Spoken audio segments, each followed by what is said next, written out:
сюда, да? Да. Здравствуйте. Здравствуйте. Так, мы гражданский журналист. Мы записываем интервью с военнопленными по всем местам, в которые мы ездим, да? И нас интересуют не государственные тайны ваши, которых вы, наверное, не знаете все равно. Или знаете? Я только выпустился в училище в 21 году. Вот. Соответственно, да, не государственные ваши тайны и не что-то такое в этом духе, а история. История человека. Да? То есть, почему вы сюда пришли? Что вас к этому спонукало? Знаете, українську мову вже розумієте? Ну, на Кубани много кто разговаривает у меня. Ну, А вы с Кубани? Да. О. Вот. Общаться, ну как, отвечать не умею на мове, а ну так и понимаю. Понимаю. Спонукало, что Немного, означает да. спонукало? Ну, сподвигло. Сподвигло, да. Но если дадут возможность, я бы позвонил бы. Ну, мы даем возможность позвонить домой, да. Ну, это все в формате общения как бы происходит. Нет, я... И опять-таки в формате добровольного общения. Я, вот. когда сюда пришел, ну, когда уже попал в плен, как бы, ну, сказали, если ты, говорит, будешь все рассказывать, ну, говорит, тебе дадут возможность как бы свою вину искупить. Поэтому я совершенно честно на все ваши вопросы отвечу. Я понял. И вы понимаете, что это будет публиковаться в интернете? Ну, а куда То деваться? есть вы будете довольно популярным, я думаю. Ну, а куда деваться? Не, ну нам важно ваше добровольное согласие. Я согласен. Для этого дела, потому что мы... Курите вообще сигарет? Ну, да, Закурите сигарет? если можно.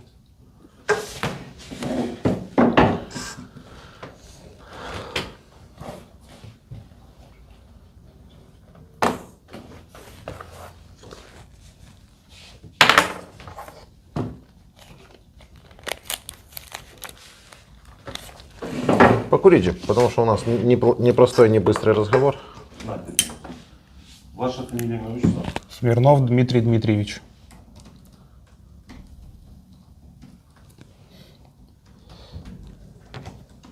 Дата рождения? 2 августа 1998 года.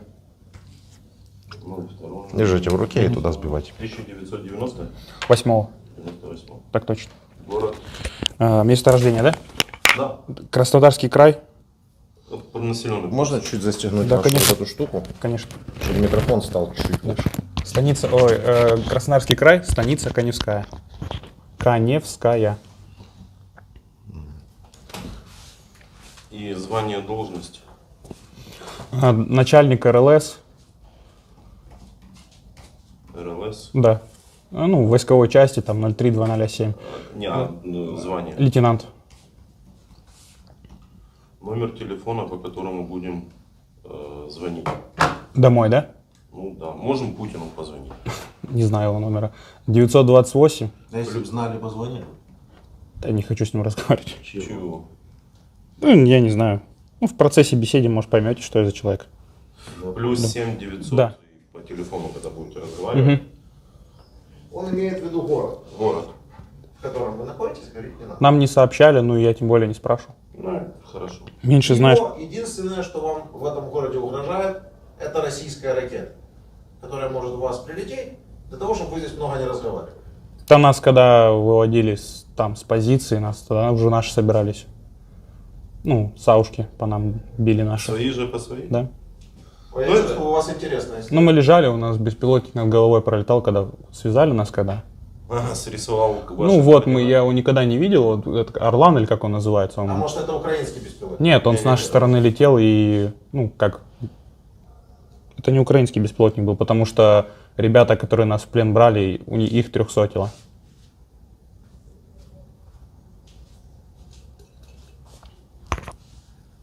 Хорошие у вас ребята воюют. Сразу видно, уважают своих воинов. Ну, я не знаю, просто я могу сказать, ну, это ваше право, и вы совершенно будете верны, если мне не поверите. Ну, как бы я не ехал сюда воевать. Ни одного патрона не отстрелял, ну. Ну, если честно сказать, кому-то верим, кому-то не верим. Зрители не верят никому. Понятное дело, имеет Потому право. что у нас уже 250 человек таких, как вы, и почти все не стреляли. А от чего же у нас города разбомблены тогда? От чего у нас люди погибли, если все вы не стреляли? Столько потерь среди мирных среди мирного населения. Он вчера был один этот вот, который стоял в Перемоге там, оккупировали полностью несколько сел, крали с магазинов, ну он рассказывает открыто, как крали с магазинов еду, водку. Я говорю, и что, я себе представляю себе российского солдата, который нажрался водки и спокойно себя ведет. Ты себе такое представляешь? Ну, я не пил здесь вообще. Ну, вообще, когда я пью, я всегда себя спокойно веду. Нет, ты да, может быть, я не знаю. Ну вот, начинаем официальную часть. Представьтесь, пожалуйста, фамилия, имя, отчество ваше. Смирнов Дмитрий Дмитриевич, А число, место от рождения? 02.08.1998 год. Откуда вы? Родом с Краснодарский край, станица Каневская. Это Кубань, да, Кубань, считается? да. Кубань. Вы говорите, много украинцев там, ну, или украинские понимают, или считают себя, может быть, украинцами? Да, да. Так Ну, прямо люди открыто и заявляют, я украинец? Или Нет, как ну, это происходит? бабушка, допустим, ну, как к бабушке приезжаешь, много кто на улице. Ну, в основном возрастной контингент, более взрослые люди разговаривают. Ну, балакают, как говорится, в простонародье. Мгм. Вот. Ну, Ростовская область, ну, как и там особо, как называется, этносом, ну, не знаю этнос, ну, как бы, как говорят, Ростовская область, Краснодарский край густо населена.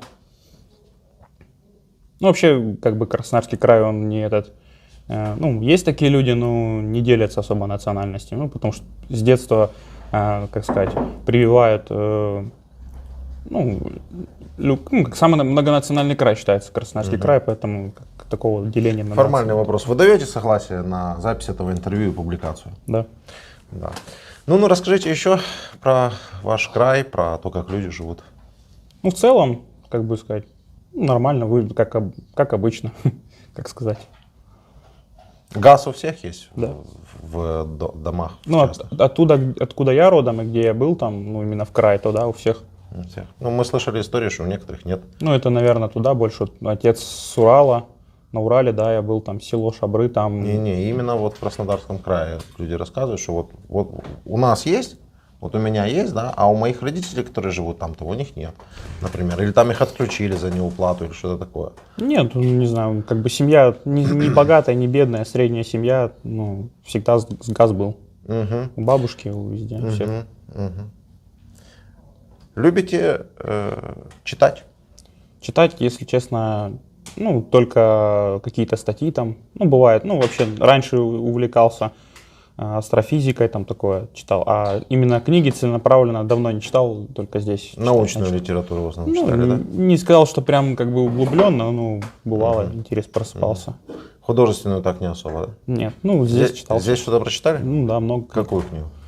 Ну, в основном понравилось, оставила, так сказать, след Авдеев, это «Молодая гвардия», про события украинских партизанов на Украине, когда пришли немцы в Луганск, Донбасс, ну, именно про партизан молодых. Ну, такое, что вот наиболее прям оставил. Остальное это в основном фантастика там была. Понял. Расскажите, что вас вообще в армию привело? Ну, вообще в моей семье никого нет военных, единственный я военный.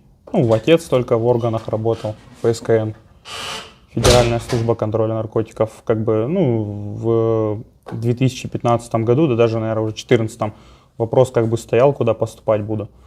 Вот, и как бы, ну, мать не толкала особо, ну, просто сам понимал, что уже так, ну, как сказать, гулял, выпивал там в 11-10 классе.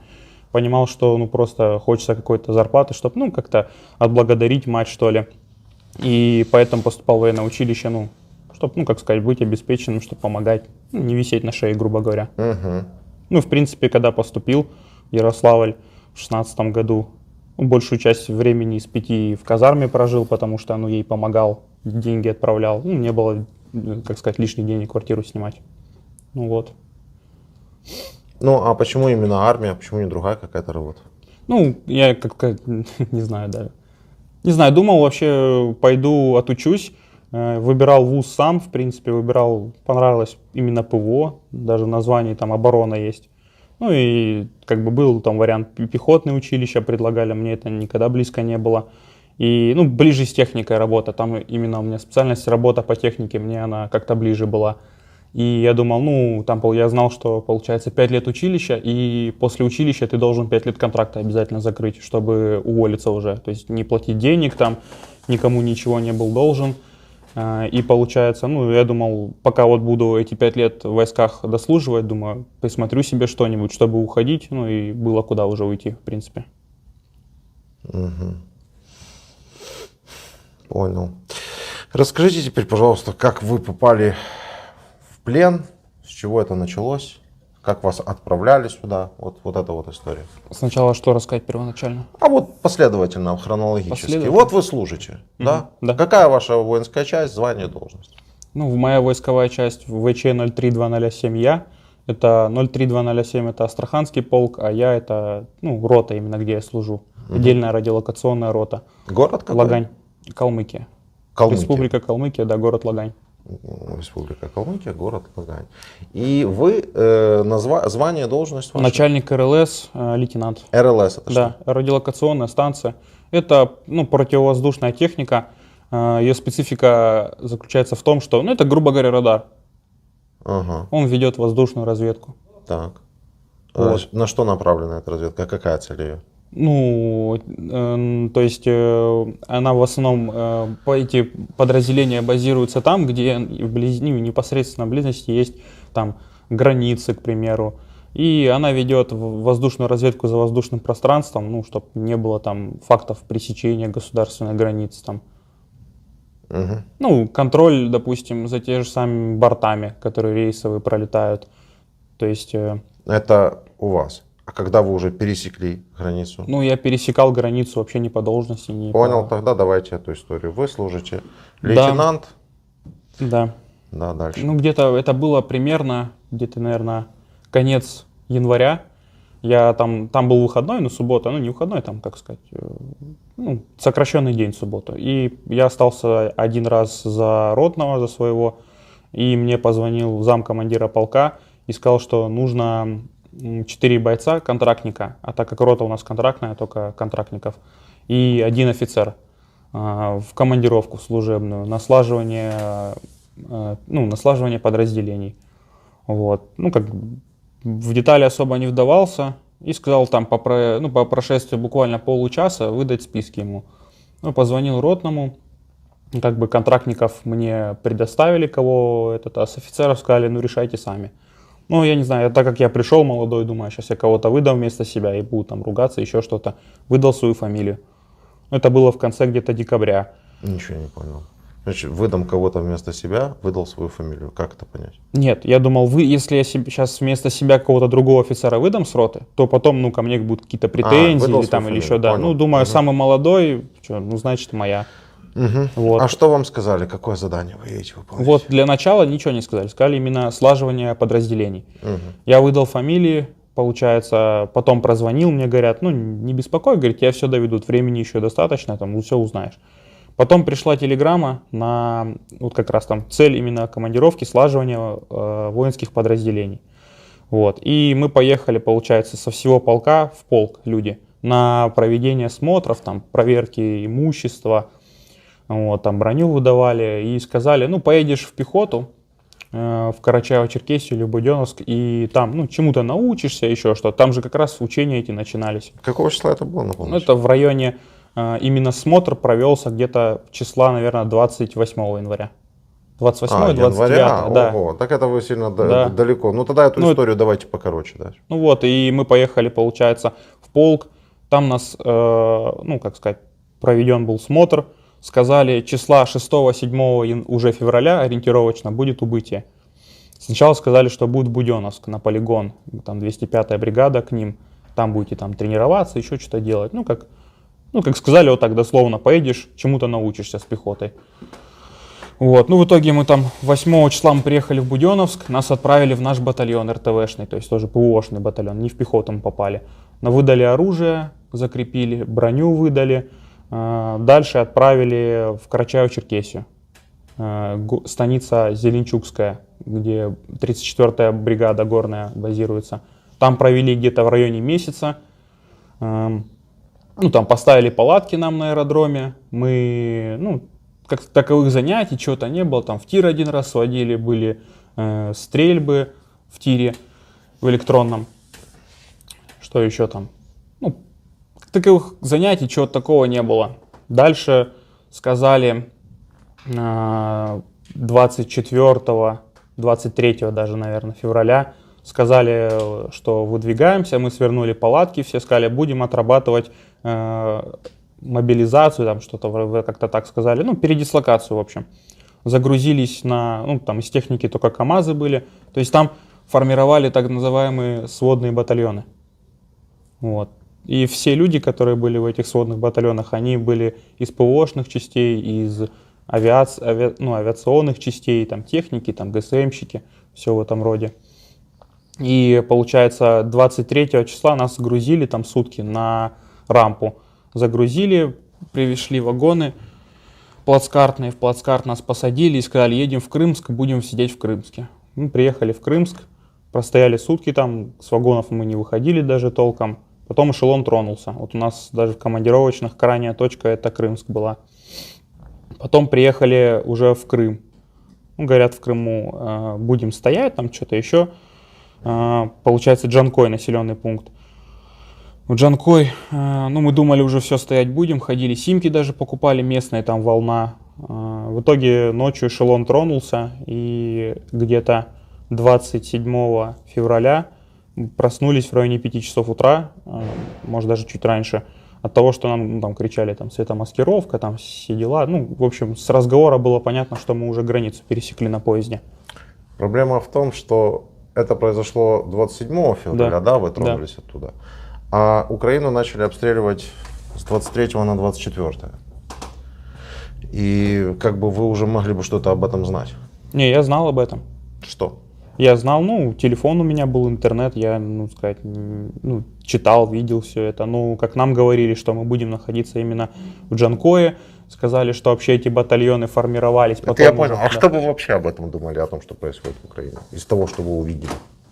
Ну, из того, что я увидел за 3 месяца командировки? Нет, вот все последовательно. Вот ваши мысли в этот момент. Вот вы читаете в интернете, видите там, наверное, в Телеграме где-то насыпают видео о том, что там взрывы, о том, что там сносят... Ну, колонны, уже колонн кучу разбитых формировали. Куча разбитых колонн, да. куча пострадавших среди мирных, куча пострадавших зданий много пострадало, да, вообще все уже разгар, да, вот эти вот 3-4 дня это произошли множество событий, произошли, если не все основные, то множество. Да. И вы это все увидели в интернете? Да. И что вы подумали? Ну, во-первых, то, что это бесцельно, во-первых. Так. Ну, бесцельно, то, что, ну, не знаю, мне кажется, таких, как бы, кто так мыслит много, просто, может, кто говорит, этого нет, ну, не знаю. Просто кому-то это выгодно, а за это все равно обычные люди расплачиваются, что с одной, что с другой стороны. То есть вы вот, будучи вот себе российским лейтенантом, сидели где-то там в вагоне в своем, который потом тронулся, смотрели эту всю информацию и думали о том, что это все бесцельно, это никому не нужно и так далее, и так далее. Такие мысли. Нет, ну кому-то это нужно же, почему? Кто сидит высоко. Я понял. Ну, вы понимали, что страдают люди? Да. Вы слышали заявление Путина? Я смотрел там видео, когда он официально объявил об этом. Да. Ну, денацификация, вот это то, что он там говорил, термин вот этот. И демилитаризация. Демилитаризация, да. Ну вот, просто хорошо, что вы это слышали, потому что Я с большинством слышал. пленных, с которыми мы разговариваем на данный момент, они даже и не слышали этого. Но раз уж вы это слышали, вы должны были себе это как-то объяснять, или же вам должны были, возможно, это как-то объяснять, или у вас разговоры были об этом? Ну, разговоры у нас с комбатом, как ехали, когда, ну, в основном все пресекались разговоры, попытки там что-то узнать, вплоть там до задачи, еще чего-то, приводили к тому, что человека просто там послали. Ну, как, я просто сидел, получается, в одном купе вместе с комбатом, и, куча людей приходила, узнавала, он не давал вообще никаких ответов, ничего. Сказали, мы там будем в Крыму базироваться, у нас вохровские задачи, так сказать. Ну, потому что вот эти подразделения формировались сводные, их задача была вохровская охрана, там вохровское обеспечение, там каких-то там подразделений, еще что-то. Вот, и, какой-то сумбур был в голове, не знаю, какие-то такие мысли были. А о том, что происходит в Украине, вы между собой не говорили, или это тоже было запрещено? Говорили. Что говорили? Люди разные говорили. Например, вот стандартный диалог. который, возможно, там Ну, мейнстримный. во-первых, в основном много кто говорил, что никто не хочет за это ехать умирать. Ну, а как умереть, там показывали видео, там уже 27 числа было кучу пленных, кучу всего, там кучу разбитых колонн, никто не хотел ехать, ну, там, как сказать, ну, открыто так умирать ехать. Ну, просто много людей, в основном контингент был возрастной более из контрактников. Много у кого уже там год, 2, 3, 4 до пенсии, до 20 лет, чтобы там забрать накопление там, или квартиру купить, уйти. Ну, кто-то за работу держался. Вот. Но я имею в виду по российскому телевидению, там песни поют все время, вот эти всякие патриотические. Наплыв патриотизма был, вот, или прилив патриотизма. Вот, мы сейчас пойдем, наконец-то, вот это наша земля, мы ее Нет, сейчас заберем. так никто не разговаривал. Приезжал даже там на позиции уже там армейский замполит. В основном, ну, пытались людей как-то удержать. Именно от того, чтобы бросить оружие, уйти там. Ну, там говорили, там, вот у нас там разведка работает, на вас никто не пойдет, там все деньги выплатим, все будет хорошо, в основном такое. А то, что там давайте туда, куда-то вперед идти, это вот надо. Ну, слухи разные говорили там про нацистов, еще что-то. Вот, интересно про нацистов. Ну, Ну, поскольку денацификация, интересно про нацистов. Как вы себе это понимали и представляли? Лично на моем опыте, то, что я увидел, то, что, ну, как сказать, я ни одного нациста не увидел, как сказать.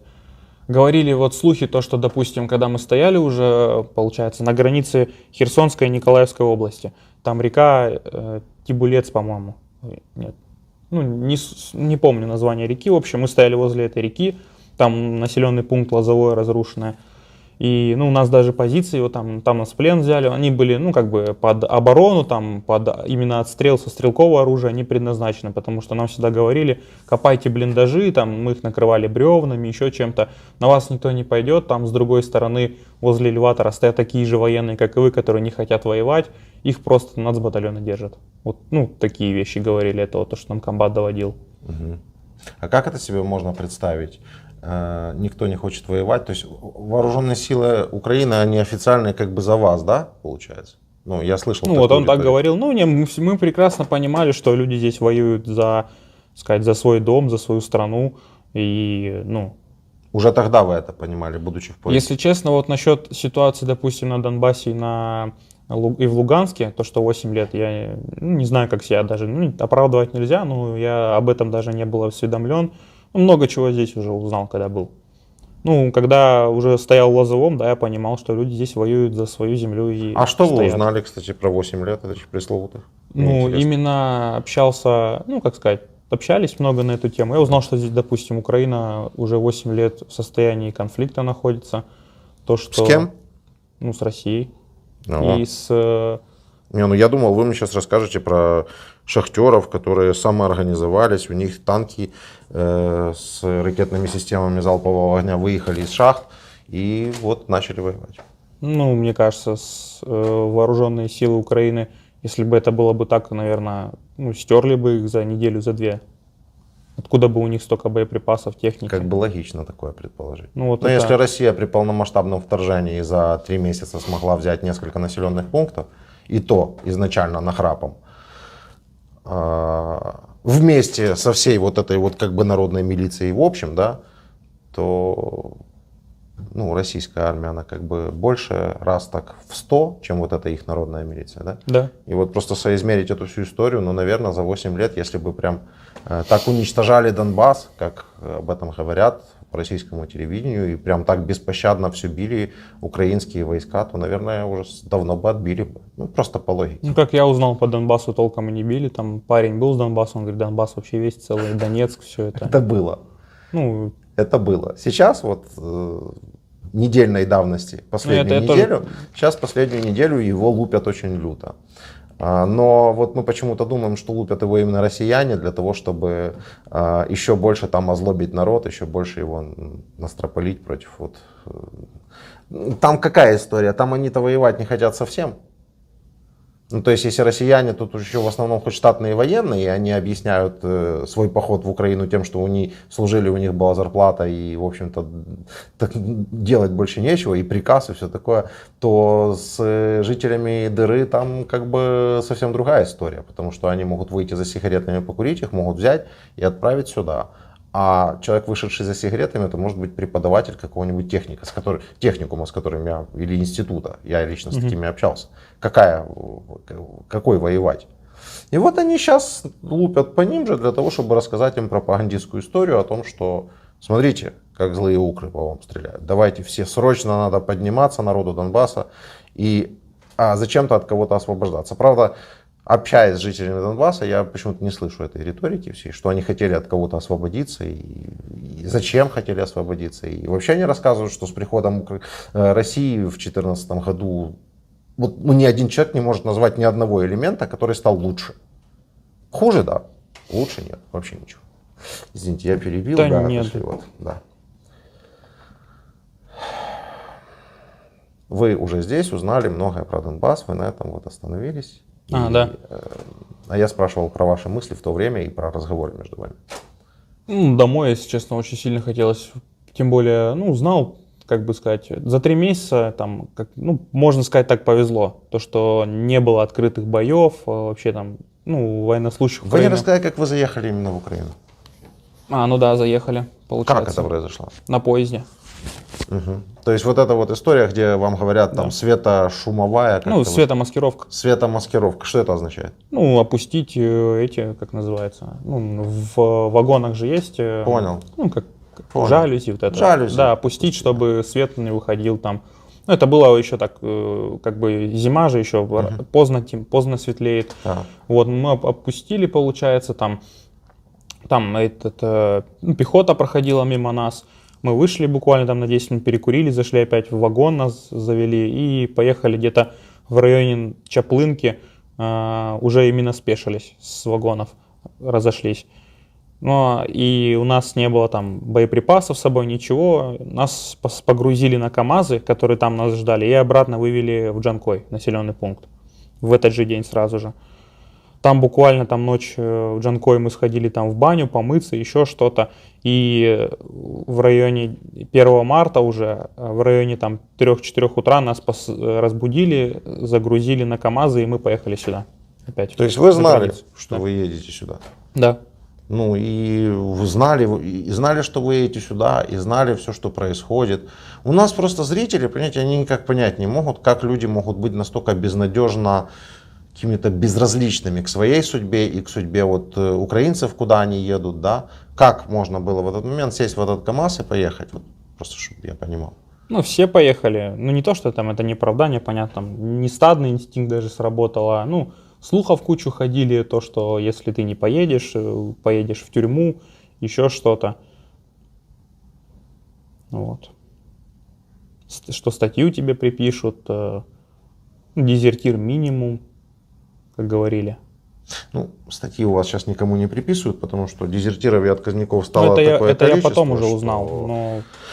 Понимаете, да, если они по ним по всем возбудятся, то России придется тогда показать, что их бравые воины не настолько прям тяготеют защищать что-то где-то, кого-то и от кого-то, как это показывают. Не знаю, я шел просто в армию, допустим, да, даже если я, конечно же, предполагал, что те деньги, которые тебе платят, ту, как сказать, конституцию, да, присягу, которую ты принимаешь, это не просто так.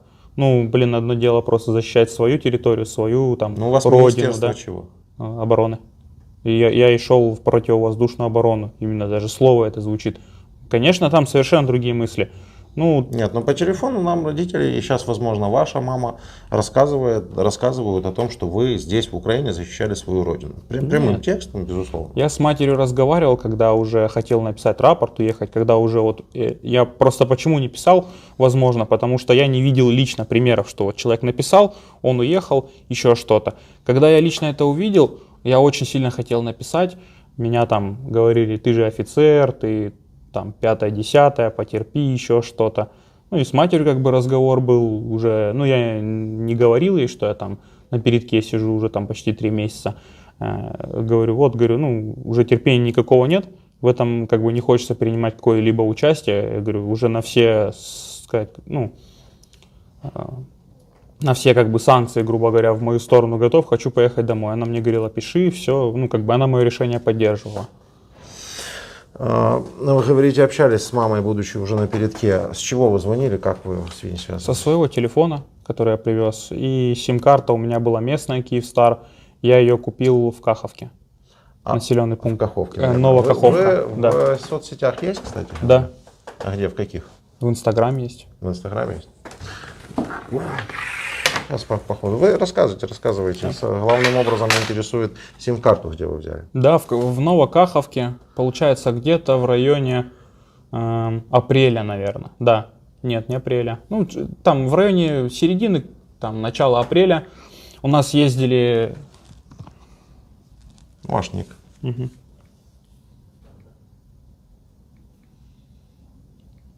Прочитайте сразу, как он называется. У нас просто люди беспокоятся о том, не актер ли вы вооруженных сил Украины или там драматического театра.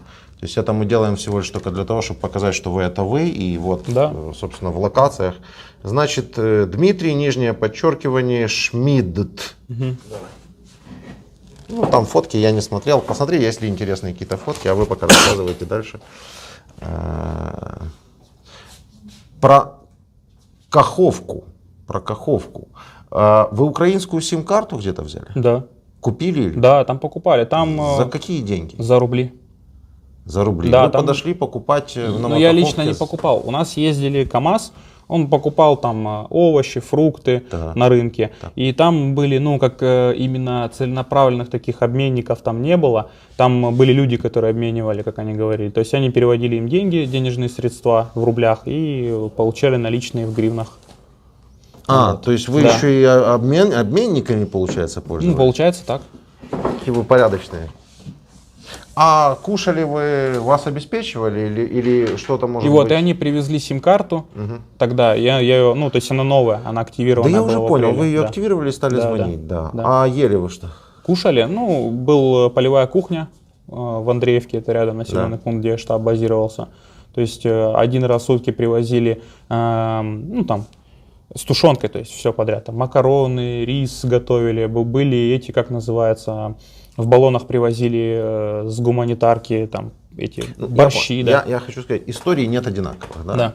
Например, кто-то рассказывает о том, что там нет газа, вы говорите, газ везде есть. Кто-то рассказывает о том, что кушать не было ничего, поэтому ходили по подвалам, собирали еду, да, в закрутки у местных жителей. Вы такого не делали, да? И нет, не делал. И никто из ваших тоже такого не делал? Нет, именно мародерить вы имеете в виду? Я не знаю, Ну да. я уже сторонюсь этого слова, потому что я понимаю, что когда я разговариваю с российским солдатом, у нас расходятся фундаментальные понятия на некоторые вещи. К примеру, для некоторых российских солдат зайти к кому-то в квартиру и взять какие-то вещи не считается мародерством. Поэтому я даже уже не говорю мародерить, я уже говорю конкретно. Заходили ли ваши сослуживцы в квартиры, в дома, брали ли какие-то вещи? Нет, вот единственный населенный пункт, где мы находились, именно где мы стояли за все 3 месяца, это был населенный пункт Андреевка, поселок Андреевка. Да. Вот, небольшой населенный пункт, там много людей покинуло, то есть там были покинутые дома. Да. Как бы, когда туда заезжали, там комбат подошел к местному жителю, он показал, какие дома пустые, где никто не живет. Мы туда заселились, я там прожил в районе 5 дней, потом жил в Андреевке, в Лозовом именно. То есть это разрушенный поселок, там, и там дома еще из ракушника построенные были. Вот, но не в этом суть. Именно, то есть там был буквально, наверное, период 2-3 недели, когда, ну, то есть с едой было тяжело, когда мы один раз в сутки питались. А в основном был подвоз налажен гуманитарной помощи, то есть привозили... Ну, я вот просто пытаюсь Да-да-да, я один раз подвожу. в сутки питались, да, вот человек голодный, он хочет кушать, и он живет в доме, в котором есть холодильник. В каждом доме у нас практически есть Нет, там какой-нибудь... такого не было. Мы жили именно в пустых домах. В этом Андреевке. У нас батальон был, То есть получается, там ничего, мебели не было? в тех домах, в которых мы жили, да. Там было 3 дома тогда только заселено военными. Там не было. Ну, то есть там туалеты на улице Да. были. Слушай, история на историю не похожа. У вас могло быть так.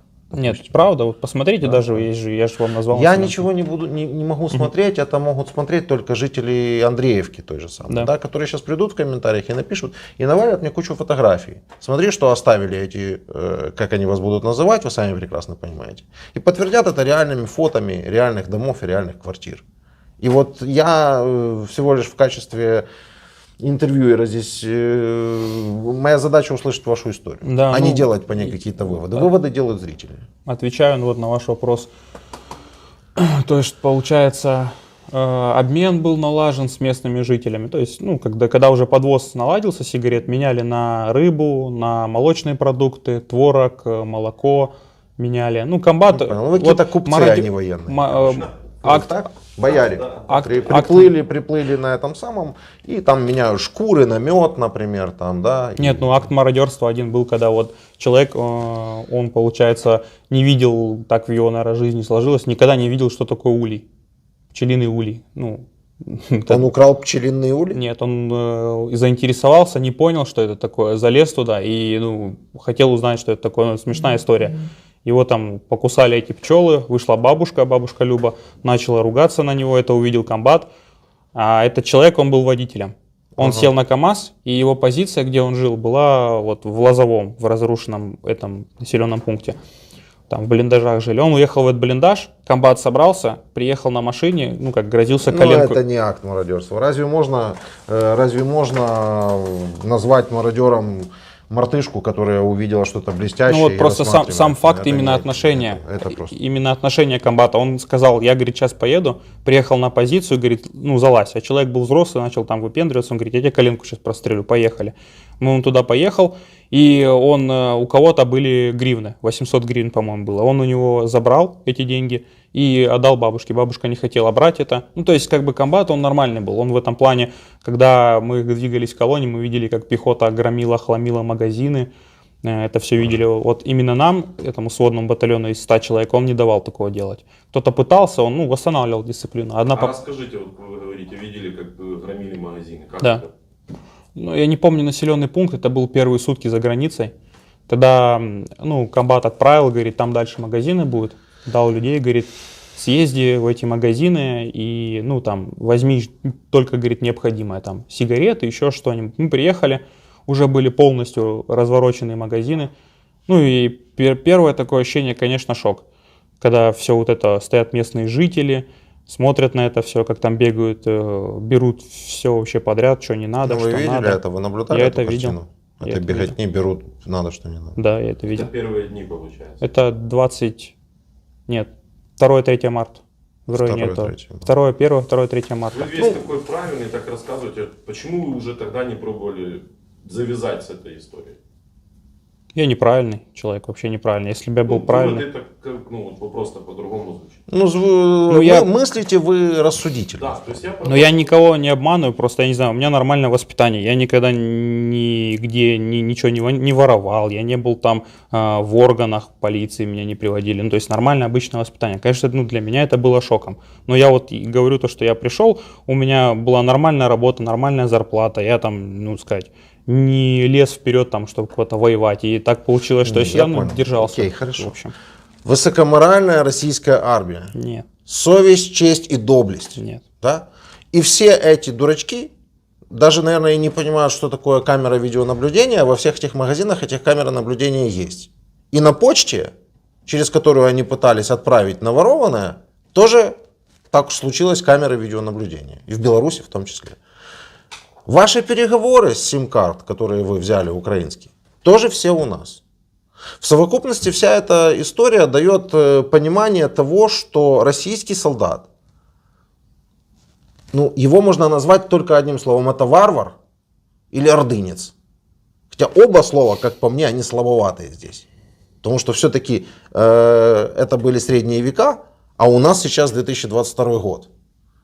И сложно вообще применить и найти какое-то слово, вот, объяснение вот, действиям этих людей, которые, как вы сами говорите, бегали по магазинам и тащили оттуда все, что угодно. А у нас камеры записывают, как они двери ломают, как они заходят, как они там себе что-то выбирают, как они удивляются обилию товаров в украинских магазинах, даже в селах каких-то отдаленных. И все оттуда тащат. Вот как это можно назвать? Вот вандализм минимум. И не знаю, какая-то... Нет, ну вандализм это слово. Не то, что... Да, ну это мягко, можно сказать. Есть слово мародер. Да, да. Ну, так и есть. И, ну, первоначально как бы А вы когда жили в чужом доме, это как? то же самое, по Вы сути. же военный, у вас должна быть палатка, там, обеспечение. Вы ворвались Ну, я в там какой-то- 3-4 дня я прожил, я Вы сказал, же понимаете, один раз не считается. я знаю. Ну, Сам час факт, в чужом факт, понятно. имуществе это уже в чужом имуществе. Сам факт был, да. Вы не уходили, не разворачиваясь, не говорили командиру, что это неправильно. Ну, я ушел, я прожил в деревне из 2 недель, из 2 месяцев 3-4 дня, и нас переселили туда, в Андреев, ну, в Лозовое, где именно уже, ну, только блиндажи были, где мы в блиндажах жили. Я имею в виду, у вас не было мысли покинуть территорию чужой страны? Были, Вы их озвучивали как? озвучивали. Ну, примерно 20 мая там отказники первые уехали, в районе 20 человек, там очень-очень долго с ними разговаривали, убеждали, там еще что-то, написали рапорта они, то, что они там порядка 5 боевых приказов нарушают, ну, то, что они соглашаются на нарушение этих боевых приказов, там, вот. Я хотел уехать, ну, такие мысли, как сказать, точнее, ответ был такой получен, грубо говоря, то, что ты же офицер, там, сначала было так более-менее нормально, потом там чуть ли не матом, ты такой-сякой, ты там чмо, не чмо, в этом плане, вот. И как раз звонил этому ротному, он говорит, ну, потерпи, говорит, неделю, тебя поменяют, ты уедешь и все. Ну, и когда я вот эти мысли уже начал озвучивать, я говорю, все, я не могу, я хочу уехать. Мне сказали, ну, ты же понимаешь, говорит, вот эти люди, 20 человек, они уехали. Говорит, да, ну ладно, они уехали. Говорит, ну, типа, ну, они, говорит, они будут дезертирами, им дадут статьи, а ты, ну, говорит, откуда, говорит, эти люди уехали? Ну, я говорю, ну, 80% с моих позиций. Они говорят, ну, то есть их кто-то, получается, сагитировал. 2 вопроса. К тому моменту уже были потери среди вас? Да, ну вот за все 3 месяца 2 потери было, 2 300. 2 300 Да, всего отмена. лишь. Всё, Да? да. И второй вопрос тогда. А в том, что в таком случае этих людей мотивировало к отказу, если по большому счету всего 2 300? Ну, обстрелы постоянные, в основном, То есть страх за свою жизнь, правильно? да.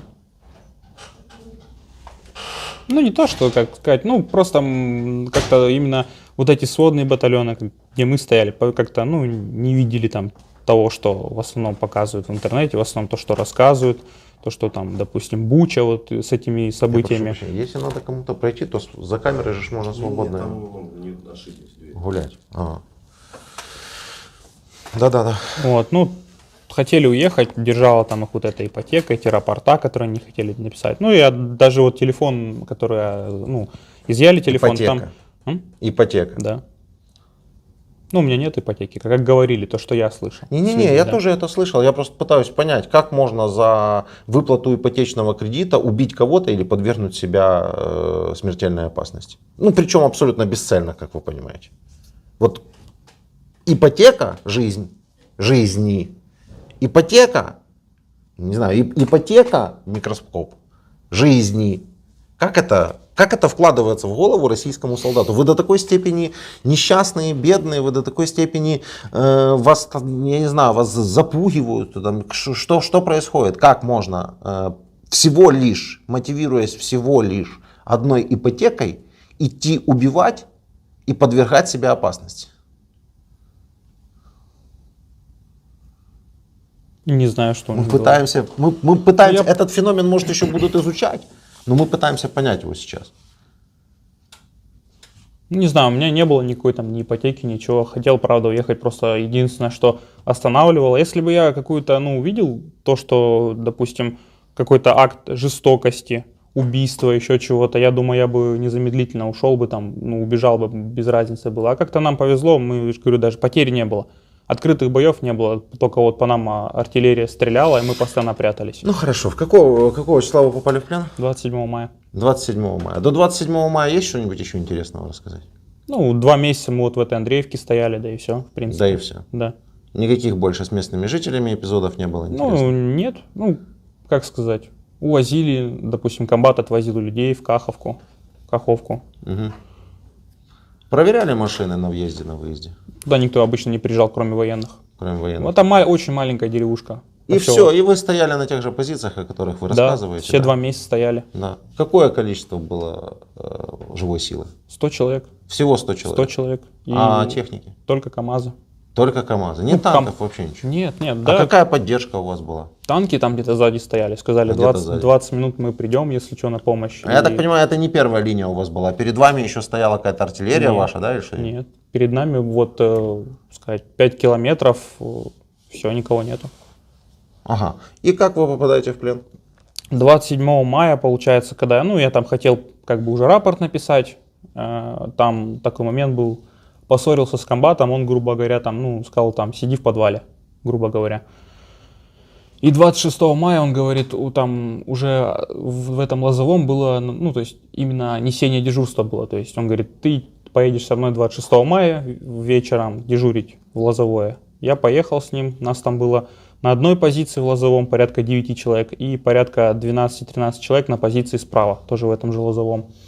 И, там ночь как бы тихая была, все нормально было. 27 мая в районе там, 5 утра там завис коптер над позицией, мы там попрятались, и, допустим, нас в блиндаж, где меня взяли там, где взяли в плен, он был такой глухой довольно-таки, там куча накатов бревен было. Получается, в 5 утра мы залезли в этот блиндаж, начался обстрел.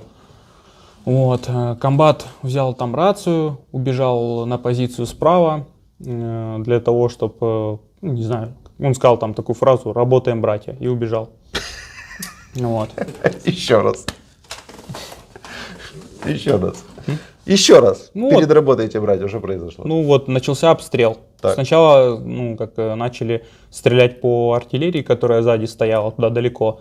Вот. И он говорит, работаем, братья, взял эту рацию, убежал куда-то в районе там, где стоял ПТУР. Туда ушел к 12 этим человекам.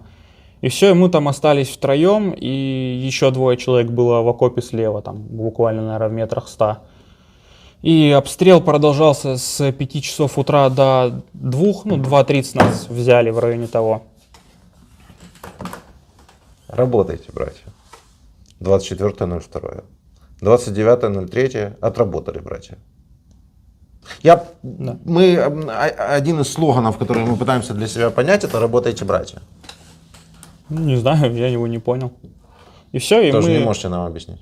Не знаю, как сказать, просто то, что вот лично я считаю, потому что я это говорил и на полиграфе, на каждом допросе меня спрашивают, я говорю одно и то же, не вру, не добавляю, говорю, чтобы, как сказать, применить силу, неважно какая это сила, кулаки там или оружие, надо в голове иметь что-то, с какой целью ты это применяешь.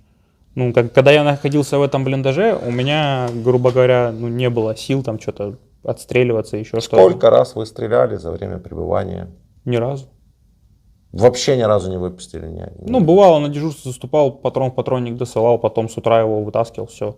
Когда на полиграфе вам ставился этот там вопрос ставился в иной форме. Вы стреляли с оружия вообще? Я говорю, да, я стрелял с оружия вообще, но применительно событий с февраля по май я оружие не применял. Ни по коптеру. На полиграфе не бывает таких широких формулировок? Или нет, бывает? это прежде чем Бывает? задать... Обсуждение было, прежде чем задать одиночный вопрос, я ему добавил, у меня никаких ассоциаций не было, когда ты... Это полиграф, который на пальчике везде на голову цепляют всякие вот эти вот ленточки. Пока мы не зашли далеко, вы сказали фразу, что вы поссорились с командиром, с комбатом. Что это за ссора? Иди, Димон, и набирай заодно. Уже на связи. Да, уже? Давай ты сразу и позвони. Сейчас пусть ответит. Да, вот это из-за того, что я хотел уйти. Хотел написать рапорт. Мне сказали, ты офицер, ты там туда-сюда. Начали намекать, даже не намекать, а уже прямо говорить, что если я напишу, то помимо дезертирства у меня будет саботаж. То, что эти 20 человек, они не могли уехать в один день, вот так случайно в один день. То есть не в течение какого-то времени 20 человек уехало, а прям в один день. Подошло и написало 20 рапортов. Вот.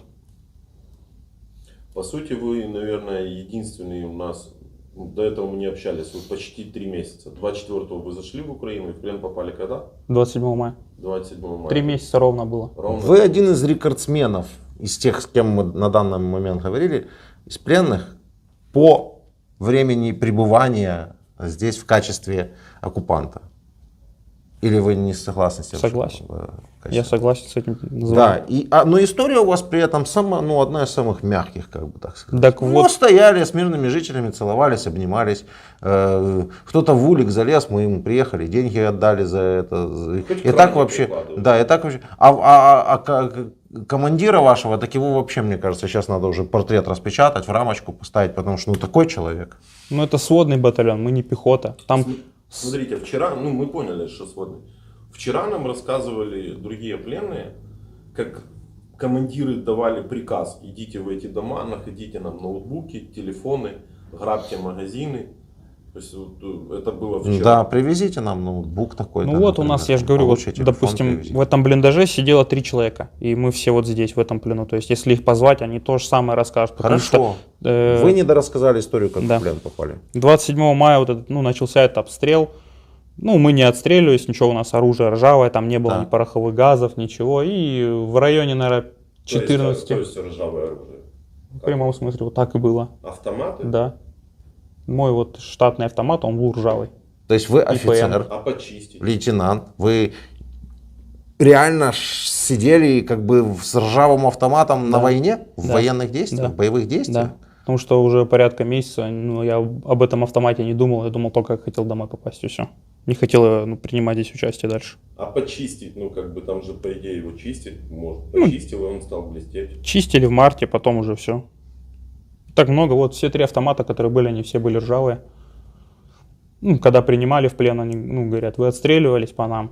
А получается, по ним, там нас брали, это не секрет, ничего, они сами представились, записывали с нами ролик на YouTube. Это белорусские добровольцы, которые, Самое интересное, что вот эта история про эти автоматы, она же подтверждается. Я бы мог не верить, без проблем. Я же оценочную сделал. но она же подтверждается. И я тебе говорю, умом Россию не понять. Это 100%. Потому что, с одной стороны, их сюда отправляют, они ехать не хотят, у них ипотека. А с другой стороны, они понимают, что их могут завалить, но у них нечищенные автоматы, с которых они даже не думают стрелять. То есть вот этот Брест, это старший их позывной Брест. Да. Он, когда нас брал в плен... Как это взятие было? Вы в окоп Да. забежали? В блиндаже мы сидели порядка 9 часов. 9 часов мы сидели, там был обстрел, потом уже наши начали по нам там насыпать. Вот. И с третий, который со мной сидел, Коля, он вышел, он услышал голоса. Он подумал, что это наши отходят. Он вышел послышать голоса, и вот стояли уже военнослужащие Украины с желтыми повязками, вот эти белорусские добровольцы. И он начал забегать обратно, ему крикнули: стой, выходи, там закинем тебе гранату. И он на нас посмотрел, вышел, его спросили, сколько человек еще в блиндаже. Он говорю, 2 еще. Он говорит, выходите, если нормально садитесь, все будет нормально. Мы вышли, оружие оставили в блиндаже, вышли. Попросили зафиксировать его, что не отстреливались. Как вы думаете, кто настоящие белорусы? Белорусские партизаны, белорусские добровольцы, которые воюют в Украине или за Украину, да? Или те, которые сейчас находятся в Белоруссии и, понурив голову, как рабы, служат рабу Лукашенко? Конечно, на них смотришь, и мы с ними сутки общались почти. Вот, то есть люди просто-напросто бросали семьи свои, уезжали, им было совершенно плевать, что на них завели там уголовные дела, еще что-то, и они просто знали, что какая-то есть несправедливость где-то в мире, и с этим не могли спать. Конечно, это, дорогого стоит, что есть такие люди. Вы имеете в виду, уезжали откуда? С Беларуси. Мотивация. Вы знаете? Да. Мы с ними общались сутки целые. Они нам это рассказывали, мы там еще с легионерами общались. С иностранными. Я, как сказать, 11 лет язык изучал, английский. С ними общался, с австралийцем, с одним. То есть, как в интернете везде там пишут, что там натовские инструктора, которых сюда гонят. Это такие же люди, которые также, он сидел в Австралии, у него не было, у него все было, все в жизни вообще было. Да, он также приехал. он не за ипотеку приехал, Да. это точно. Украина не может предложить австралийцу или канадцу какому-нибудь, или британцу зарплату, которая может его мотивировать бросить все у себя в стране и приехать здесь вот за эту зарплату повоевать. Нет, это чистая волеизъявление, это война, борьба за свободу и белорусов, которые хотят бороться за свободу, и всех остальных. И они, между прочим, никакие не наемники, а они в рядах ВСУ. Они тоже проходят подготовку определенную, проверку.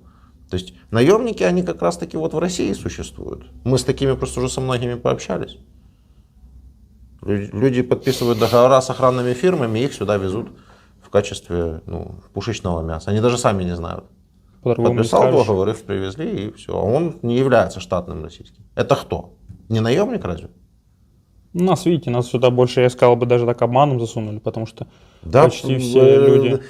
Слушай, Россия это совокупность обманов, совокупность лжи и лицемерия, в общем, вся, да? То есть то, что вас обманули сюда, когда бросали, это тут ни у кого сомнений нет. То, что их обманули, когда они подписывали этот договор, тоже никаких сомнений нет.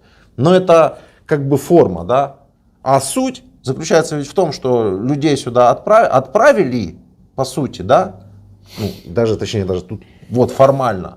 Все-таки их отправили сюда как наемников. Потому что они подписали договор с охранной фирмой. Им дали оружие, им дали зарплату. И они поехали в Украину, даже не будучи штатными военными. Они кто? Наемники, получается. И по форме, и по сути, в общем. Перед звонком вы сказали фразу, вы когда в блиндаже прятались, свои насыпали. Да, Савушка. Когда потом уже нас в плен взяли, получается, мы на позиции еще час пробыли, на правой позиции. Нам дали добро, положили нас в дом. Там стенки одни от него остались, это, как из ракушняка дом. Вот, там не было крыши, и мы лежали, видели, что Орлан пролетает. Да. И как бы гул соответствующий был. И начали прилетать снаряды именно уже тяжелые, прям в районе дома. То есть там контузию получили прям в районе этого дома. Вот, и когда, получается, комбат, он, когда сказал, работаем, братья, он оставил там телефон, документы, рацию оставил вторую. Эту рацию взяли, или ее прослушивали, скорее всего. И как бы сказали то, что вот слышали Сибирь вашего.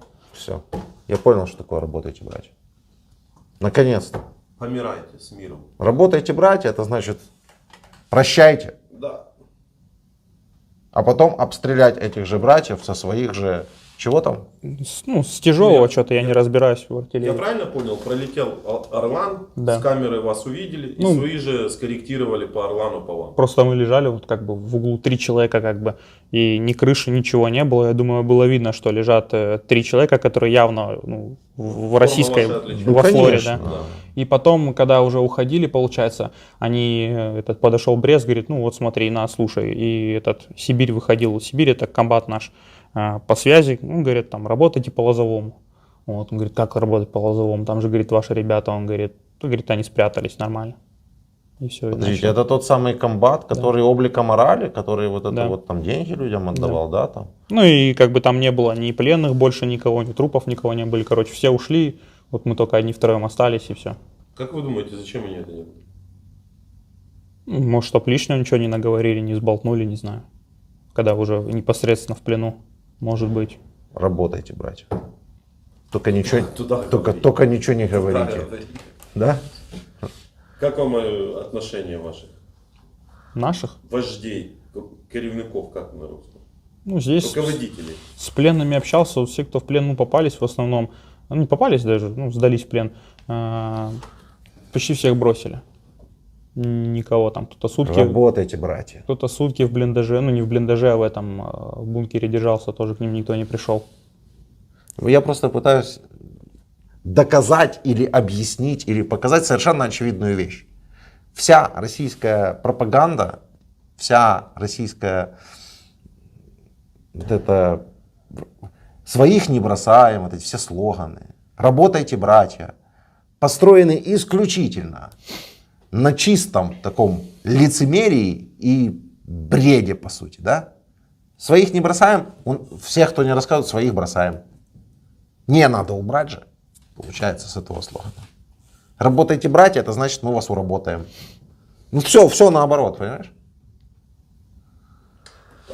Давай, звонить уже. Алло, здравствуйте, мы Да. с вами общались. ну, вы с Дмитрием, с моим коллегой общались, меня зовут Владимир, я журналист из Украины. Да, Хотите с сыном Да. поговорить, да? Конечно. Этот Конечно. разговор происходит под запись и для последующей публикации. Я должен вас предупредить. Вы Да, поняли? я, Всё. да, я знаю вообще. Я все ваши передаю. интервью смотрела. А, Привет, мам. Мальчик мой родной мой, Привет. любимый мой. Как дела у тебя?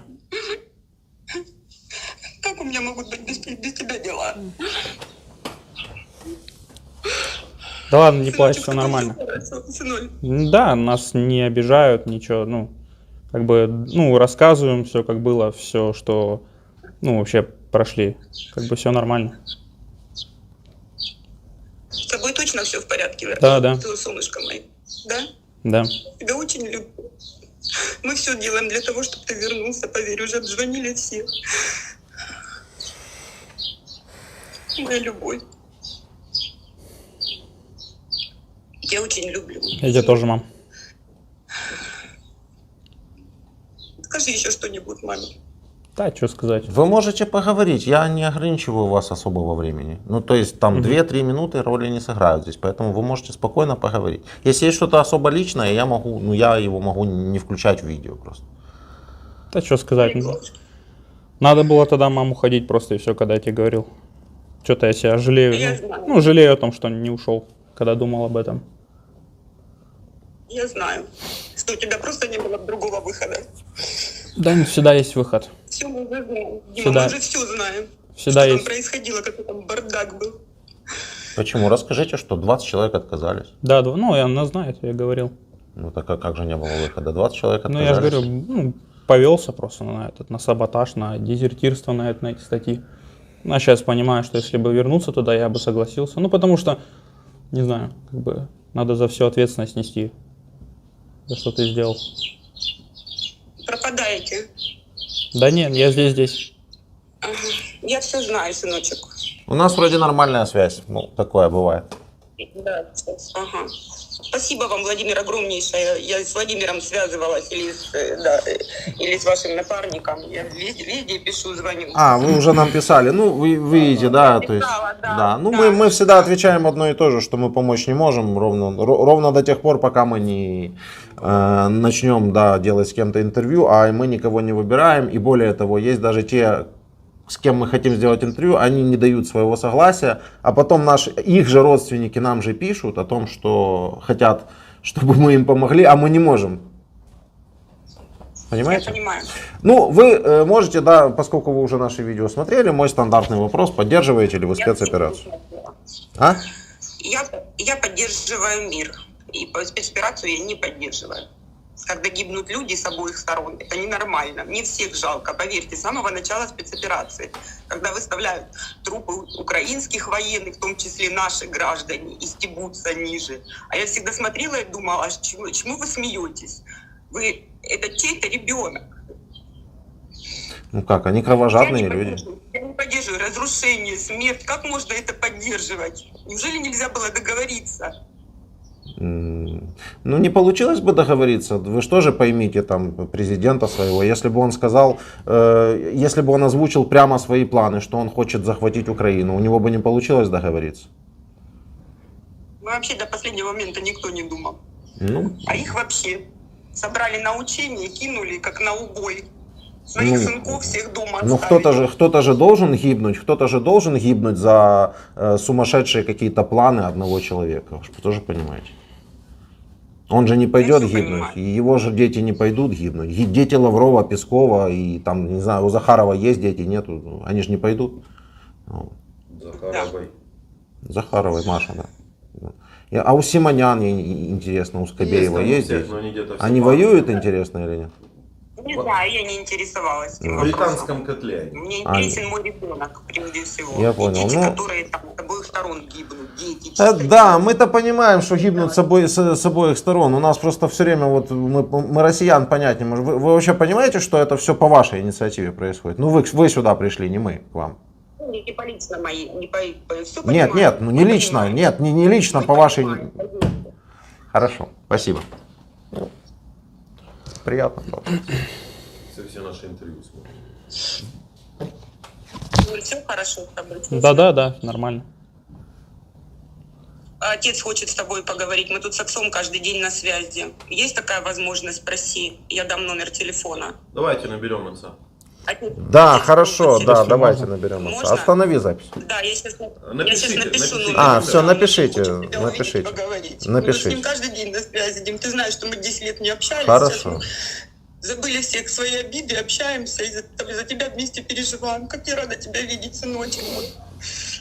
Сынуль, скоро будешь дома. И мне сегодня, я знала, что ты сегодня позвонишь. Всё хорошо. Скажи Чувствуют ещё матери, мне, настоящие всё матери хорошо. чувствуют. Да все хорошо, кормят, как сказать, ну, не бьют, не пытают, как бы. А Николай, Владимир с тобой? Какой? А, да, со мной. Все нормально с ними? Да, все нормально. Нам Скоро будут на интервью. сам сказали то, что этот... Если не откажутся, конечно. Ладно, я тебя люблю, мам, давай тогда отцу позвоню, да пойду, чтобы не задерживать. Твоего возвращения, он, Владимир знает, я все, что могла, где заметочка какая появляется, я всем пишу. Украинцы, можно последнее? Да. Украинцы, Нам кстати, вот вообще- наша пропаганда говорит, что такие все будут деньги вымогать, гадости вам писать. Мне никто ни одной гадости не написал, ни одной. Наоборот, там могли бы, даже деньги предлагала за информацию, понимаете? Никто не вымогает. Говорит, извините, у нас информации нету У нас другие ценности. по Просто. вашему сыну.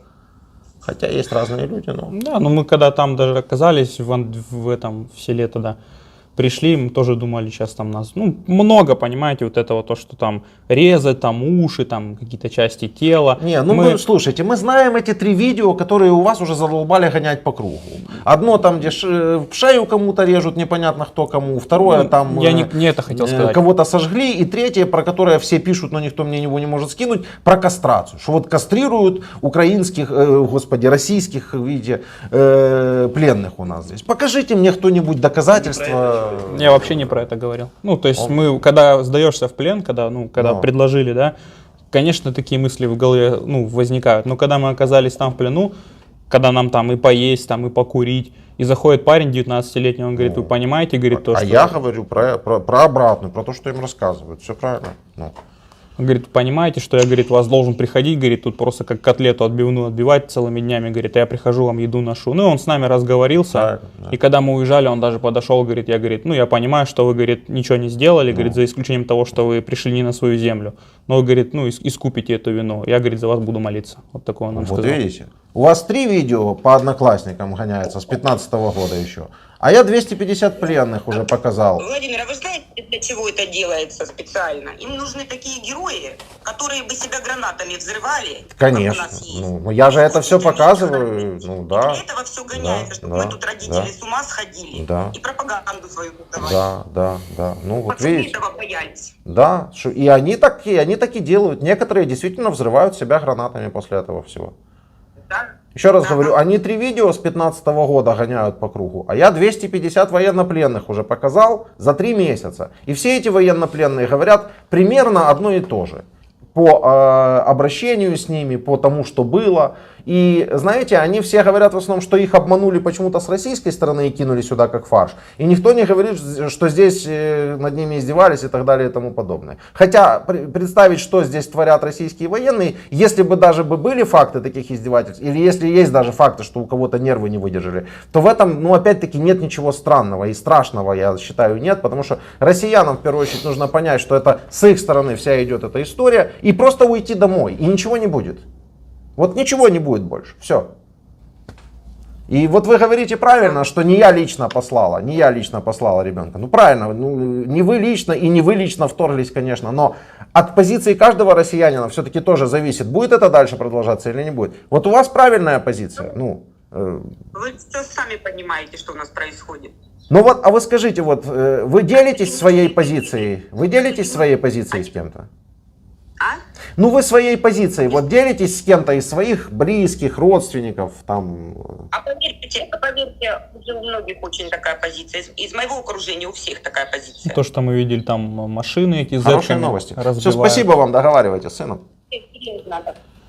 Да. Можно единственное только попросить мое лицо, как будете в интервью не показывать. Разговор все это, да, лицо не показывайте, хорошо? Ну, не. Мое. Угу. если есть такая возможность. Нет. Если нет, как хотите. Технически не получится уже это по-другому реализовать. Говорят, не получится. Всё равно. Напишите номер отца, вы говорили, потому что Да, уже время у Я нас. тебя очень люблю. Я тебя очень тоже, сильно, мам. мой сыночек. Хорошо. Ничего про обмен не говорят. Нет, нет, как все будет, так будет видно. Мгм. Ну, мы каждый день, я каждый день звоню везде. Хорошо. Давай, мам, до Сейчас отец связи. будет звонить, Дима. Да, сейчас напишу номер телефона. Давай, люблю тебя. Давай, давай. Одно лицо вменяемого россиянина на 50 последних интервью, и я его не покажу? Извините. Нет. Извините. Ну, Она же сказала, если нет возможности, то и ладно, да. как Ну, скажете. Не, ну у нас просто редко, что человек берет и вот прям высказывает. И это ж все на самом деле полная чепуха, что там рассказывают, что СБУ там приедет, всех накажет. Всех не накажет. СБУ? А такие, ой, ФСБ? СБУ потом накажет, да, ну потом. Это когда мы уже там в Кубани будем уже, это уже чуть попозже. Шучу. А ФСБ, конечно. Ну всех же не накажет. Да, Ну, понятно, да. И она же правду говорит, Да. что людей с нормальной позицией уже слишком много Ну, я становится. видел видео, военкоматы жгут, машины эти разбивают. Ну, придурков, Ну, которые конечно. зетки эти. Ну У конечно. нас были, кто одевал эти зетки, не зетки, я вообще к этому отношения не имел. Ну, вот читал видео, смотрел, как машины бьют, военкоматы жгут уже. Ну, то есть людей много несогласных очень. Так они даже уже отказников отказываются сажать. Понимаете? Ну все, просто стало, снежный ком пошел. И они, как россияне обычно об этом думают, делают, с чем они бороться уже не могут, понимают, они стараются на это закрыть глаза. Вот на наш канал они закрывают глаза. То есть официально никто ни разу ничего в России не прокомментировал про наше интервью. Можете вдуматься, 3 месяца мы разрушаем их пропаганду, просто сносим. Они, вот ни одно официальное лицо и даже маломальски весомый пропагандон ничего ни слова не сказал. Они понимают, что они дадут еще больший толчок и все, они закрыли глаза на это, стараются закрыть. Но ваши родители, они как делают? Они берут наши видео с вашими пленными, да? Ну, в Ютубе. И приносят и тыкают в морду, Да, это отец. и тыкают в морду своим военачальникам и говорят: нет, мой сын не пропал без вести, и он не погиб. Ну, я слышал, Вот он да. сидит на интервью. Говорят, и таким что- образом ваших же пленных, благодаря нашему интервью, Да, это записывают благодаря в списки пленных. А с нашей стороны, почему это практически смысл имеет? Потому что нам для того, чтобы своего человека забрать, а мы очень хотим, мы же не россияне, мы думаем о своих людях, да? Нам нужно выдать вас. То есть таким образом они признают вас как пленного, и уже есть шанс на вот это. Ну, и то, говорят, неофициально признают. Официально, как говорят, Это ты- абсурдная немножко, да, история, Да. но она есть. Иди позвони. Да, что ты сейчас? Не-не-не, иди. Иди договоришь, я уже все. Я уже реально все. Ну это ж бонусный звонок, ты же понимаешь. Нормально? Мы же мы не практикуем, как правило, там 2 или 3 звонка.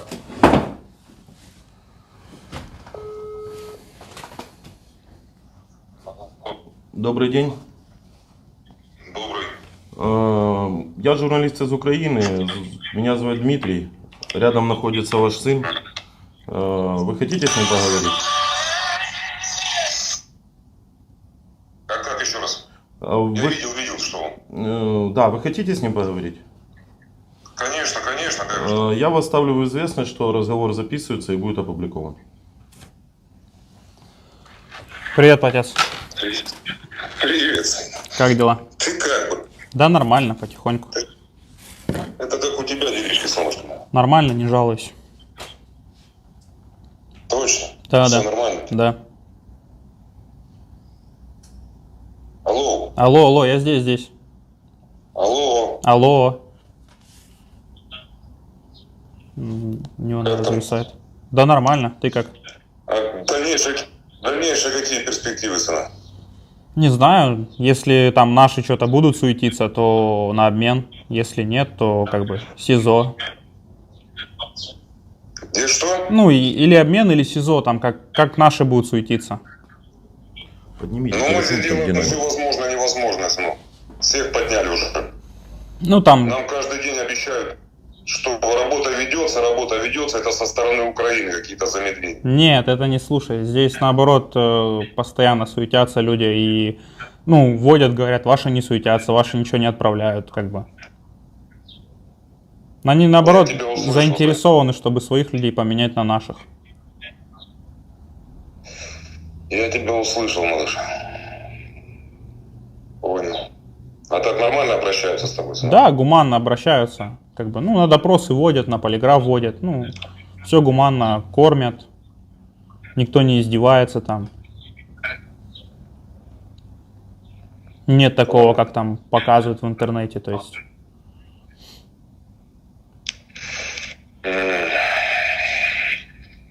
Понятно.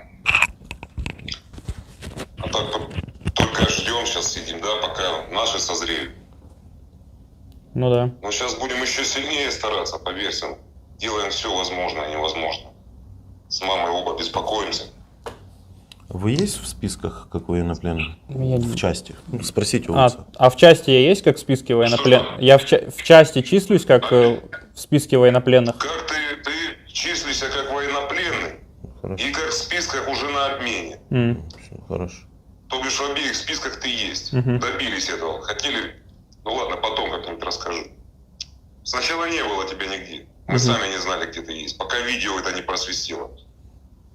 Если бы этого видео не было, мы бы, наверное, до сих пор не знали, где ты есть. Ну вот это тоже опять-таки, видишь, это спасибо людям, которые записали видео. Если бы не было видео, то все, я бы без вести пропавшим Дай или, Бог здоровья. или червей Вот они кормящим был поначалу бы. считали тебя без вести пропавшим, сынок. Пока добились, что ты оказался военнопленным и в списках на, на обмен военнопленным. Ладно, пап, понял, до связи. Че, не будем людей задерживать. Сейчас каждый день звоним, сынок, и нам каждый день утром и вечером объясняют, что работа ведется. Понял? Ну ты знаешь, как в России все делается, пап. Знаю. Сам знаю, же 20 лет Ты проработал. держи, Вопрос браток. можно задать? Да, конечно. Добрый еще раз. Можно вам вопрос задать? Конечно. Вы поддерживаете спецоперацию? По большому счету, это чужая страна. Это политические взгляды. Я не политик, поэтому не знаю, не готов ничего сказать надо мной. Сейчас у меня самая главная задача вернуть сына. Ну вот ваш сын в плену, он находится рядом со мной, он находится в чужой стране, и вполне нормальный вопрос. Вы поддерживаете, значит, что происходит? Если это политические отношения между главами, это я, конечно, этого не поддерживаю. И то, что гибнут и ваши ребята, и наши, это совсем неправильно. Конечно же, на полной программе нет.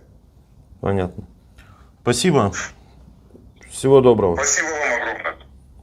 Спасибо вам большое. До свидания. До свидания. Пока, пап. Пока. Пока, сынок. До связи. Я люблю тебя, Покедова. Хорошо. Пока. Передай. Да, вы довольны, что пообщались? Да, и вообще, спасибо огромное. Можете обратиться к своим согражданам, которые увидят это интервью, передайте им что-то, пожелайте.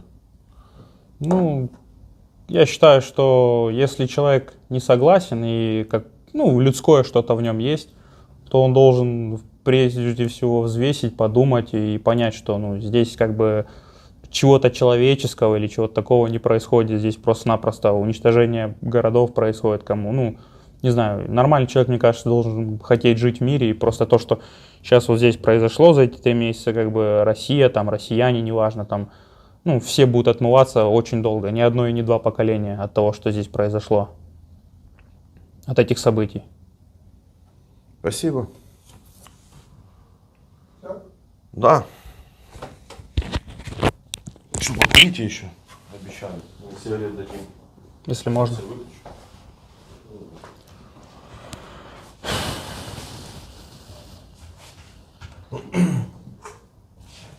Покурите здесь. Потому что сейчас я Баночку берите. Берите Конечно.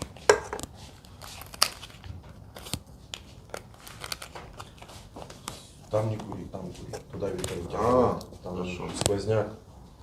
Да я подкурюсь. Да, зажигалку. Там подкуришь.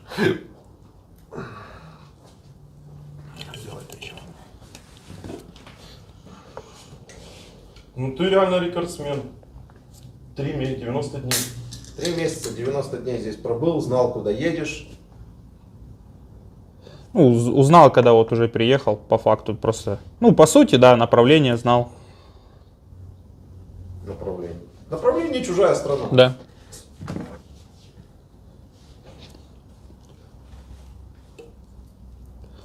И что? Как отношение к своей армии?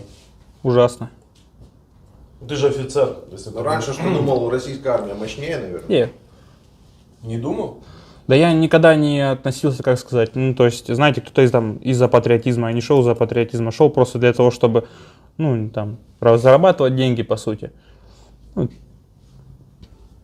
Да ну это просто охренеть, наши люди не могут понять этой концепции. Ну, шел за денег. Как можно из-за Ну. денег? Ну хорошо, если один человек из-за денег идет убивать другого. Нет, понятно. не убивать шел именно в армию. Сюда-то, видите, сюда. нас обманули, нам сказали, поедете учиться с пехотой. Мы приехали, да. Ну так это же, во-первых, противоречит логике. Ты кто? ПВОшник, по сути, на радаре. Так, а там 1000 человек таких же, вот с нами. Нет, вот ты эти, офицер, да. начальник, как там, РЛС, да. И тебя тупо из офицера сделали пехотинца? Да, Рядового? ну просто на убой отправили. То есть то, что я учился 5 лет, то, что там якобы, это вообще, ну, Нахер никому не надо. нахер не надо, просто отправили, как вот. Я когда приехал, когда понял, куда я попал, что я в пехоте, что я вот, ну, на передке, да, я понимаю, что просто это какой-то 45-й год как будто бы, когда людей вообще нет и просто всех подряд гребут.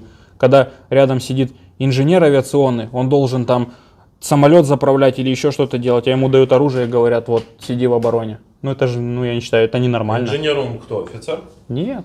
Ну, то есть техник, я условно говорю. Ну, короче, какой-то инженер, из него делают рядового. Вот, и таких сути. 1000 человек.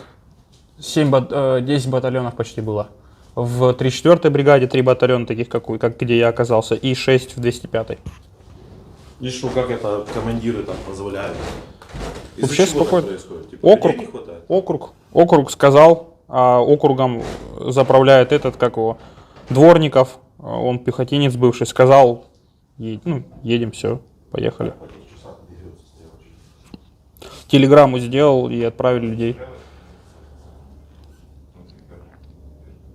Короче, по твоим словам, получается, загибают все, что можно, и в строй на ржавый автомат. Ну да. Нет, автомат-то не ржавый был, это я по своей, как сказать, я не знаю, как с точки зрения военной, я как, конченый военный, то, что у меня был ржавый автомат. Но если я сидел, я не знаю, в своей жизни никого просто так даже не бил, только в основном защищался, когда приходилась возможность. А кому-то идти и специально наносить ущерб, когда там какие-то задачи там говорили, там, давай езжай на броне, там какую-то деревню зачищать, допустим, там якобы от нашего батальона ездили, там никого не зачищали, никого не было. Я отказывался от таких задач, я никуда не собирался ехать, не ездил. А что у вас там на передке? Дедовщина была? Не была? Ну, я как по офицеру, я как был там старший, получается. понятно. Да, как взводник я был. Командир взвода меня поставили там. Нет, не было. А были у вас кавказцы, чечены? Именно с Чечни именно. Ну да. Ну, были грузин один, вот, который тоже в плену сидит. Он с Грузии, он был. А именно с чеченцев никого мы не видели. А как он оказался грузин? Ну, он в Грузии родился. А Он в Грузии родился, и сюда семья переехала, он здесь в России всю жизнь живет. как отношения солдат между... Офицерами? Не, с офицерами понятно, ты скажешь нормально. Имеется в виду солдаты там русские и не русские. Именно в России или вообще именно здесь? Именно в России и здесь. Ну, у меня такого нету, как какую-то национальность именно выделять, потому что в многонациональном крае России, жил 170 национальностей на Кубани. Я никогда не выделял какую-то конкретную национальность, что это плохие люди. Ну, так вообще плохо как бы отзываются. А в Чурки, армии? не чурки там. Чурки. Есть эта история, куча фотографий. Ну, у вас с одной стороны за глаза там чурки-чурки, а с другой стороны боятся сами. Боятся, и те, кто это говорят, никто не говорит в лицо. Я нам вчера рассказывал, что Спасибо большое. мы живем и боимся, чтобы к нам не пришли дагестанцы, чеченцы домой. Боимся что-то говорить, потому что ночью могут прийти зарезать как-то так. В Москве ходим, боимся. Ну, Это парень, странная история. который в Чечне служит, вот, там так, в принципе, и есть. В принципе, там так и есть. Вообще, допустим, он в Чечне служит, в Борзое, он говорит, что даже чеченцы не любят там Кадырова, еще кого-то. А что за Кадыров? Не, настоящие чеченцы, конечно, не любят и не могут любить Кадырова, потому что Кадыров это предатель народа своего, который лег под Путина, с которыми настоящие чеченцы воевали за свою свободу, за свою независимость. То есть, то и не чеченцы, по сути, их так и называют кадыровцы. Вот, А поэтому... за кадыровцев вот что-то говорят? Ну, вы сами как. Ну, говорили один раз то, что там проезжали, там где-то сзади там позиции или град, что ли, оставили, что-то такое. Как бы я их никогда не видел, не общался с ними. Да вообще, ну, у меня такого нет, там, там, как сказать, там, там, спецназ или еще что-то, не знаю. Как-то... Так они же не спецназ. Они Спецназ у вас Нет, вообще. десантники, по Нет, ну идее. там мы приезжали в деревню спецназ, там еще что-то, там к ним кто-то бежал, там пообщаться, узнать там что-то, там же элита. У меня такого нету, не К знаю. вам приезжали, когда вы там стояли? Туда как разведка приезжала. Ну, разведка как работала, там они в подвал какой-нибудь забьются, там сутки отсидят, потом приедут, скажут там в бригаду, что вот мы на передок сходили, разведали, все нормально. Приедут и Да, скажут, разведка. работайте, братья. Это разведка какая? Ну, ГРУ ваша? бригадная именно. Ай, Там не понимаю. разведрота, там кто там они. А ЧВКшники были? Не, я их не видел. Вот сейчас идут уже валят, собирают всех, короче. Слышь, ну это же их разведчики приезжают, в бункере, короче, посидят. Понял? А потом себе летучую мышь эту набивают, приезжают в Россию. И там, короче, на колчаковских Я всех щас фронтах дам, воевал, там всех вообще побеждал. Так само, как кадыровцы. Они ж, ну, вы правильно говорите, мимоходом сказали, что заехали где-то там за вами. Не, вы знаете, вот я просто так сейчас понимаю, вот, допустим, за собой какой я косяк тяжелый чувствую, то, что я не интересовался этим. Я там подписан, там был на Навального, там в Инстаграме еще есть этот Ёшкин Крот, может, видели. Возможно. Паблик, который постоянно там, ну, деятельность там освещает, так сказать. Мы новости от вас узнаем. Ну, что, популярный суть, такой суть, да. паблик. Ну, я интересовался, то есть, как бы, что наше правительство, грубо говоря, делает не так, как она деньги там тратит, ворует, там все вот это публикуется. Но я никогда не видел, не слышал то, что там даже не интересовался, по сути, тем, что происходит вот здесь на Донбассе, происходило до 22 года, в Луганске. Ну, за это я как бы чувствую. Если бы я это знал бы, я бы, наверное, отрез отказался. Ну, россияне же реально не понимают, что вы А сюда это- пришли 8 лет назад. Это вообще никто не знает. Это не освещают, наверное, это какой-то табу, запрещенное, наверное, там, ну, А оказывается, там командиры рот россияне, Ну, там техника российская. инструктора такие же, Ну, российские сидят. ну. То есть они вам там рассказывают про наемников страшных, а они сами наемники, отправляют наемников, технику отправляют. Все незаконно. Рассказывают, Украину НАТО напичкивала техникой. Ну, Какой я- техникой? как здесь Во-первых, это первый вопрос, да, а во-вторых, что значит напичкивала? Если мы купили или взяли в кредит и так далее. Ну, это же другая Да. история. Вместо того, чтобы пригнать ее на Донбасс и говорить, что их там нет. Нас там нет. Ну, бляха, вот это вот долбаная лицемерие и ложь, она просто повсюду, и бесконечно, и всегда. Газеты эти привозили еще. Писали, что там какие-то там документы обнародовались в какой-то там части, там якобы. В Украине же не указ, а наказ, правильно говорят? Да. Вот, и что типа там наказ какой-то нашли, что там собирались в марте напасть на Крым, в кавычках. Ну, это вот А то, с что... чем это напасть? вот, Ну, посмотрите, это вооружение. Что? 10 джавелинов, 10 катеров и я не знаю, что там вот еще. я же говорю, какие у меня мысли возникли, когда я это прочитал. Байрактаров 10. Вот с этим мы должны были напасть. Вот, и первая мысль, которая в голове, как вот, ну, Гитлер же тоже говорил, у меня не было выбора. А мы сравнивали речь Путина и Гитлера, они идентичны. Ну, как идентичны? Очень похожи. Общие посылы, по крайней мере, те же самые. Да, и, в общем-то, надо же чем-то оправдывать вторжение. Да. А сложно оправдать оно. Что, все? Заканчиваем? Да, все. Спасибо. Да вам спасибо огромное. Дам вам пару сигарет. Так, вы сами сидите или с кем-то? Спасибо. А? Сами или с кем-то? 5 пленных там, С вами. да.